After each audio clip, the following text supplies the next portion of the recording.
Hello friends. तो let's talk about NFTs. NFT क्या है और ये क्यों इतने इम्पोर्टेंट हो गए हैं आजकल। तो एनएफटी का मतलब है नॉन फंजिबल टोकन। और नॉन फंजिबल और टोकन दोनों को अच्छे से समझते हैं। सो देखिए, जितनी भी चीज़ें इकोनॉमिक्स में ट्रेड होती हैं या यूज़ होती हैं, वो एक स्पेक्ट्रम पे होती हैं कि कितनी कोई चीज़ फंजिबल है और कितनी कोई चीज़ नॉन फंजिबल है। तो फंजीबल का मतलब है कि उसकी बहुत सारी रेप्लिका अवेलेबल हैं और इजीली एक्सचेंजेबल है अपने कॉपीज के साथ। फॉर एग्जांपल, अगर मेरे पास एक 100 रुपये का नोट है, आपके पास भी एक 100 रुपये का नोट है, तो मैं अपना 100 का नोट आपको दे दूं और आपका 100 का नोट रख लूं तो कोई फर्क नहीं पड़ेगा मुझे, राइट। दे आर फंजिबल, मतलब they can easily B exchanged. तो ऐसी चीज़ों को फंजिबल साइड में बोलते हैं।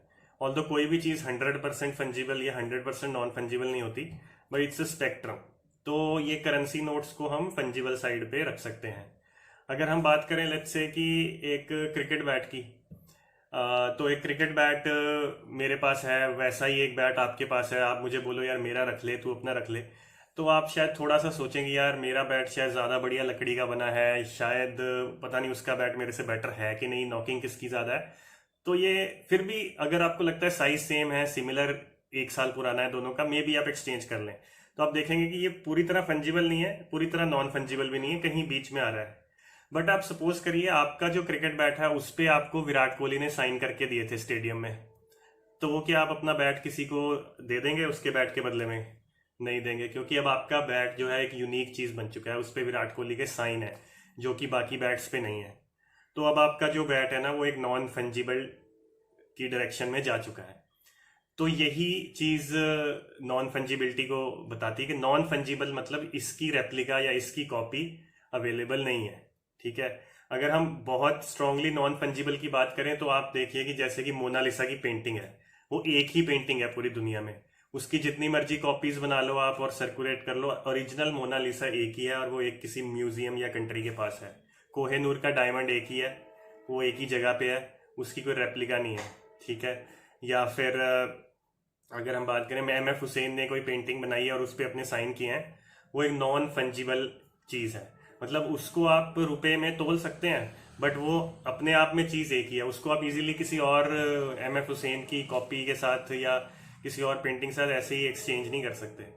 तो वो जो एक ओरिजिनल चीज़ होती है जिसके रेप्लिका इजीली नहीं मिल सकते, या जो कि एक्सचेंज करनी इजीली नहीं है और वन ऑफ अ काइंड है, रेयर है, यूनिक है, उसको नॉन फंजिबल आइटम बोलते हैं।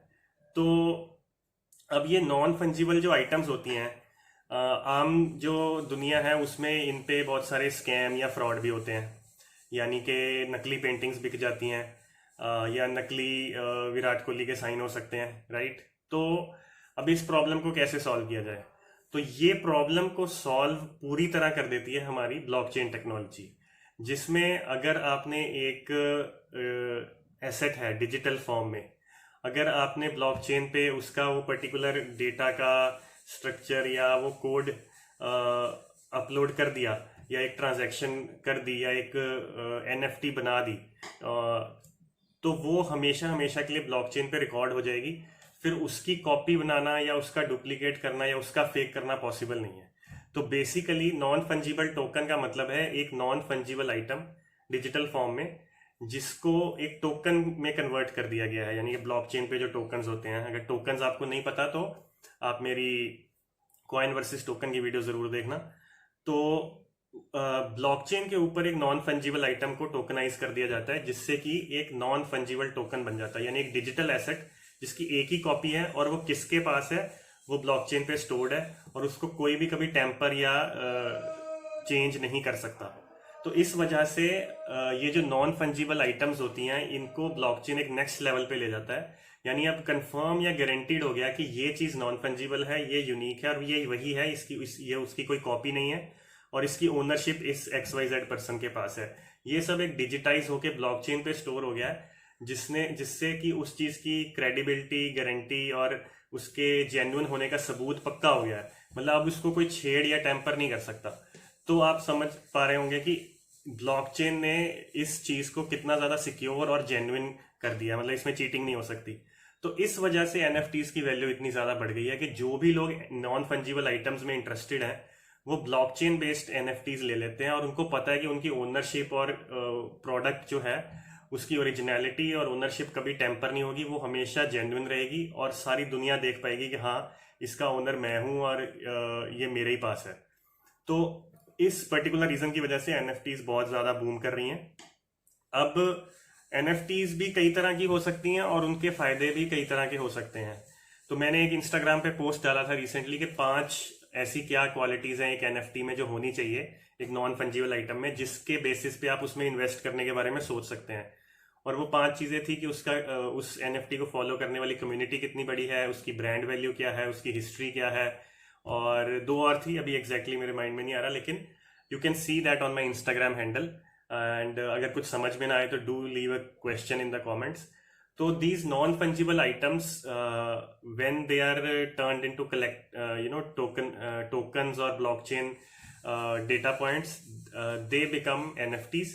और डिपेंडिंग अपॉन कि क्या एनएफटी है, उसकी क्या हिस्ट्री है, वो किसके पास रही है, उसकी यूटिलिटी क्या है, कई एनएफटीज का फायदा भी है कोई, उस चीज़ की वैल्यू डिटरमिन होती है। और फिर जिन लोगों को वो ज़्यादातर ये एनएफटीज कलेक्टिबल की तरह यूज़ होते हैं कि ये मेरे कलेक्शन में आएगा और इसकी वैल्यू है और I can boast about it कि मेरे पास ये एनएफटी है। बट कुछ एनएफटीज ऐसी भी हैं जिनकी यूटिलिटी है या यूज़ केस है, जैसे कोई एनएफटी ये प्रूव कर सकती है कि हाँ आप इस खास क्लब के मेंबर हैं, या आप कोई एनएफटी से और यूटिलिटी दे सकते हैं, जैसे कि किसी तरह की टिकट या मेंबरशिप बेनिफिट्स या और तरह की यूटिलिटीज़ जो डिपेंड्स की एनएफटी बनाने वाले ने क्या उसके साथ जोड़ी हैं। तो आई गेस आपको एक आइडिया लग गया होगा कि एक्चुअल में नॉन फंजिबल और फंजिबल का मीनिंग क्या है, और ब्लॉकचेन की वजह से ये नॉन फंजिबल टोकन्स क्यों इतने क्रेडिबल हो गए हैं और क्यों इनकी वैल्यू बढ़ती जा रही है। तो I hope this gave you high level idea.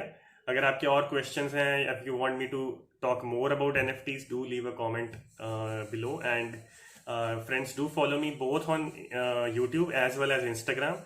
I try to make short, easily understandable videos जो हर किसी के समझ आ सके। और अगर आपको लगता है कि इन वीडियो से फ़ायदा हो रहा है, do subscribe and do follow me on Instagram as well. Thank you so much.